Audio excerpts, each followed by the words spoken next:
송재훈 원장님, 1번 환자 있지 않습니까? 1번 환자에 의한 감염은 전혀 삼성의료는 없었다, 그렇게 믿고 있는 거죠. 혹시 1번 환자에 의해서 감염되지 않았을까, 다른 환자가, 그런 생각을 해본 적이 없습니까? 저희가 하여튼 확실히 없다고 생각하십니까? 일본 환자 노출자 전원을 모니터링한 결과로는 없다고 생각했습니다. 네. 또 권준욱 정책관님, 지금 이게 첫 단추하고 관련된 문제인데, 예. 1번 환자에 의한 삼성의료원의 감염 경로에 대해서는 의심하거나 또는 추적한 적이 있습니까? 제가 보고받고 또 기억하기로는 역학조사 과정에서 다 배제된 것으로, 그럴 가능성이 배제된 것으로. 우선 이제 제가 생각하는 몇 가지 그 추론에 대해서 말씀드리고, 이것이 굉장히 감염 경로를 과정에서 굉장히 중요한 문제라고 저는 생각했습니다. 우선 첫째로는 1번 환자가 들렸던 병원의 모든 확진자가 나왔습니다. 송재훈 원장님 이거 알고 계시죠? 1번 환자가 들렸던 병원들은 다 확진자가 나왔다 이겁니다. 삼성의료원만 빼놓고는요. 네? 1번 환자가 들렸던 병원이 아산 서울병원에서 진료했는데 의사가 감염됐고, 평택 성모병원에서 36명이 감염이 됐고요. 그 다음에 365 열린의원에서 진료를 했는데 여기는 30분밖에 들리질 않았는데 감염이 됐거든요. 예? 근데 삼성 서울병원에는 17일날 한 번 와서 4시간 치료를 했고, 그 다음에 삼성 서울병원은 18일날 다시 와서 10시부터 2시경 4시간 동안 있었죠. 그렇죠? 네. 그러다가 격리한 거죠. 그러니까 8시간 노출됐다 이겁니다. 이렇게 해서 478명이 노출됐다고 이렇게 격리하신 거잖아요. 네. 거기에 감염자가 확진자가 한 명도 없었습니까?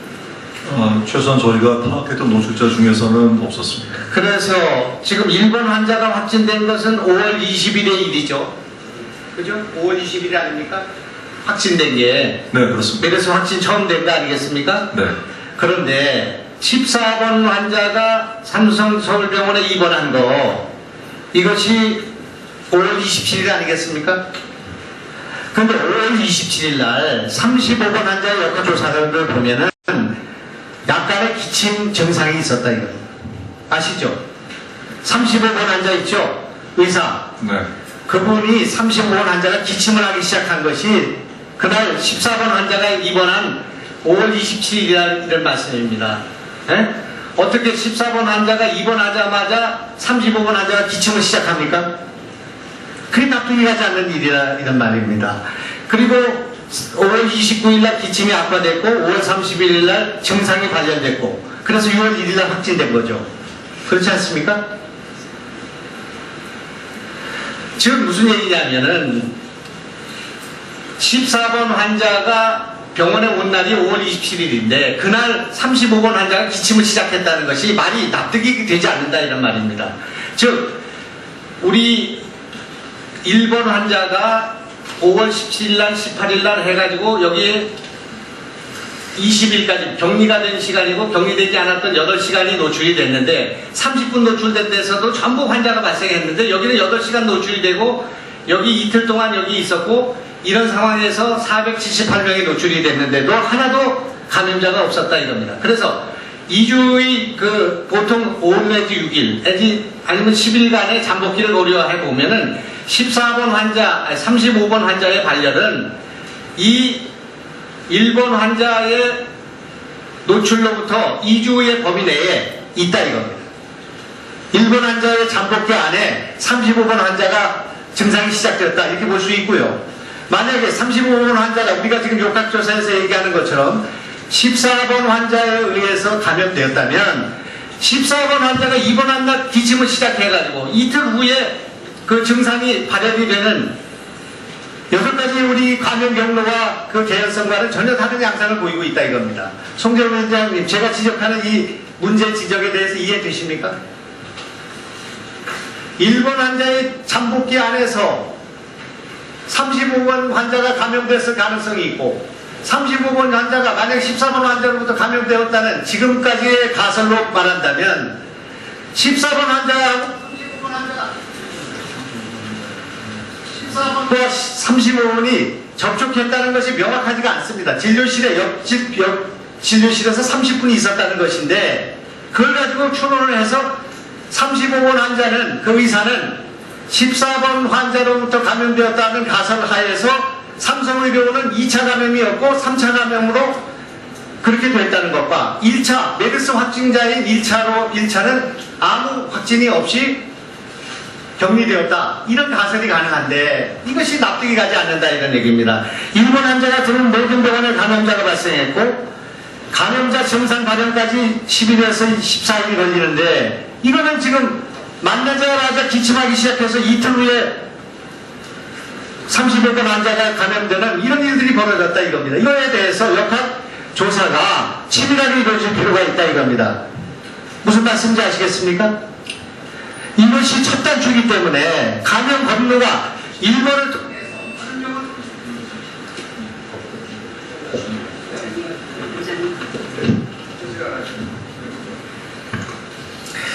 이게 무슨 의미가 있는지는 모르겠습니다만은 제가 볼 때는 계속 이 문제를 추적하고 있습니다.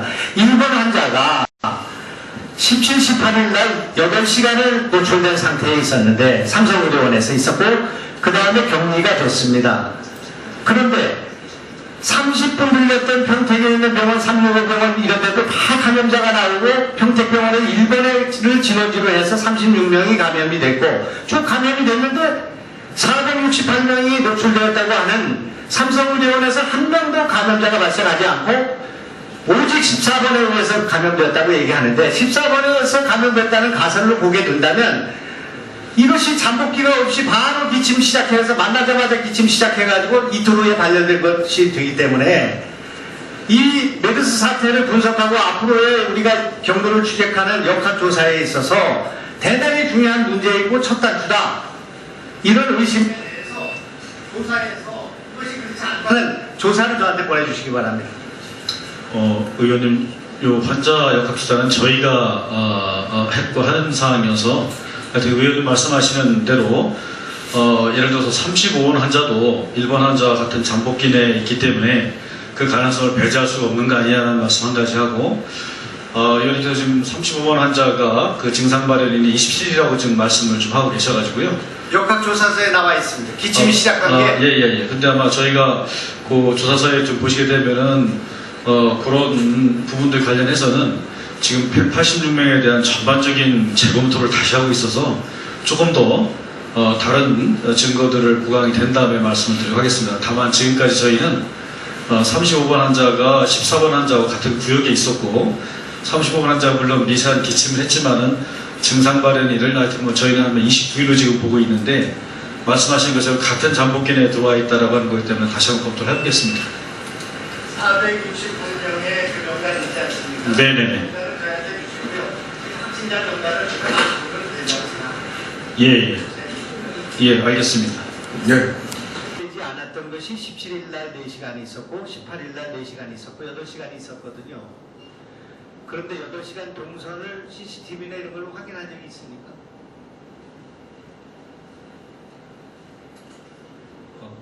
전혀 조사를 하지 않았습니까? 제가 다시 한번 확인해 보겠습니다. 실무자들이 혹시 확인했을 수도 있는데 제가 다시 확인하겠습니다. 일본 환자는 아주 의도적으로, 왜냐면 일본 환자는 지금 저 삼성의료원이 먼저 확진해가지고 메르스를 밝혀낸 거니까요. 그분에 의한 감염은 의도적으로, 의식적으로 없었을 것으로 또 격리도 했고요. 그렇기 때문에 그런 역학조사가 빠졌을 가능성이 있다 이겁니다. 제 말씀은. 그렇기 때문에 이 역학조사가 충분하지 않았다고 저는 생각하는데 그거에 대해서 어떻게 생각하십니까? 이 문제에 대해서 다시 한번 또 복기를 해보실 용의가 있습니까? 이게 지금 저 질병관리본부장님 이 잠복기라는 거 이제 코로나 바이러스가 들어가가지고요 바로 이게 그 발열 반응이 일어나는 건 증상이 일어나는 건 아니지 않습니까? 네. 발열을 불러내고 기침하고 가래 나오고 하는데 시간이 며칠 걸리는 거죠? 네. 그죠? 네. 그 증식이 되는 거 아니겠습니까? 피 안에서? 그렇습니다. 그렇기 때문에 이게 지금 접촉했다고 해서 바로 증상이 나타나는 것이 아니라 그것이 최대 잠복기가 14일 정확한 것은 아니지만 3주 후에도 나타나고 이러는 거 아니겠습니까? 아주 드물긴 하지만 그런 사례가 뭔가 있습니다. 그런데 제가 아까 말씀드린 것처럼 14일 날 저 14번 환자를 만난 27일 날 그날 35번 환자가 기침을 시작했다 이겁니다. 28일 날 열이 발생을 했고 29일 날 기침 가래 그 증상 발열 증상이 있었어요. 35번 환자가 62번 환자도 의사죠. 송재원 원장님 62번 환자도 의사 아닙니까? 신경외과 의사입니다. 62번 환자가 35번 환자는 펠로우죠. 네. 제가 계속 추적을 하고 있습니다. 이분이 저 응급실에 이틀에 한 번씩 들어가죠. 1번 환자가 왔을 때도 응급실에 이틀에 한 번씩 들어가서 근무했단 말입니다. 이 펠로우가 그렇죠. 제가 이틀에 한 번인지 확인을 다시 한번 했습니다. 예, 그렇게 했기 때문에 1번 환자와의 접촉을 아예 조사도 하지 않고 그냥 패스했단 말입니다. 14번 환자하고 연결을 시키려고 보니까 직접 접촉한 것도 없고 옆에서 멀리 떨어져 있는 응급실에서 30분간 진료했다는데 확인도 안 되는 그런 내용을 가지고 감염 경로를 그렇게 확정 지어서 14번 환자로부터 모든 것이 발생했고 삼성의료원은 2차 감염이 없고 3차 감염만 있고 1차 메르스 처음에 확진한 발견한 1번 환자로부터는 감염이 없었던 것으로 이렇게 종결을 할 때 질병관리본부가 이 문제에 대해서 의심을 가지고 1번 환자의 경로를 추적하고 역학을 조사하고 그래서 1번 환자에 의해서 468명 의료인이 190명이 노출됐는데 그거의 역학에 대해서 충분히 조사를 해야 된다 그런 얘기인데 지금 우리 이 문제에 관해서 좀 멀리 떨어져 있는 저희 같은 사람들도 이런 의구심을 갖는데 질병관리본부가 이 문제에 대해서 지적하고 조사하고 하지 않는 것이 이상하지 않느냐 이런 말씀입니다. 본부장님. 네. 제 말씀 다 듣고 예, 다 계셨죠? 들었고요. 예. 저희는 그 1번하고 35번을 면밀히 확인을 했고요. 아까 말씀하신 것처럼 35번 예를 들어서 그 잠복기 사항으로 1번의 전파 가능성에 대해서 저희도 체크를 했습니다. 지금 의원님께서 말씀하시는 거는 아마 27일 날 노출 당시에도 약간의 기침이 있었다라고 하는 부분들인데 저희가 아까 왜 그 35번 환자가 확진된 다음에 늦어지냐고 하는 것 중에 일부분도 이 부분에 대한 상당한 조사를 좀 하느라고 그랬습니다. 다만 지금 그래서 의원님 말씀하신 대로 제가 조금 더 지금 조사한 것 뒤에 추가 더 해보겠습니다. 당시 우리의 판단은 이 1번 환자는 네 군데 의료기관을 거쳐가지고 도착을 했습니다. 그래서 삼성병원에 왔을 때는 상대적으로 다른 사람한테 바이러스를 뻗칠 수 있는 것들이 상당히 적었던 것 같습니다. 예, 알겠습니다. 이제 아주 다시 조사해서 예. 그래서 이거는 지금 현재 잠복기를 최소한 6 내지 7일 고려한다고 할 때 이렇게 14번 환자로부터 모든 것이 전파되었다고 보기 어려운 요소가 있다 그런 말씀드리고 그리고 만에 하나 아니겠습니까? 이런 경로를 잘못 파악해서 메르스의 대처에 대한 또 우리가 여기까지 한 것을 올바르게 복귀하지 못하는 일이 있어서는 안 되기 때문에 난 당국이 올바른 판단을 내렸을 거라고 보고 또 송재원 원장님도 뭐 그것을 은폐하거나 축소하거나 그럴 이유도 없고 그렇지 않았으리라고 보지만 1번 환자가 확진 환자였기 때문에 그것은 간과하고 봤을 가능성이 있다고 보기 때문에 이 문제에 대해서 전면적인 재조사를 해주시기 바랍니다. 이상입니다. 네, 수고하셨습니다.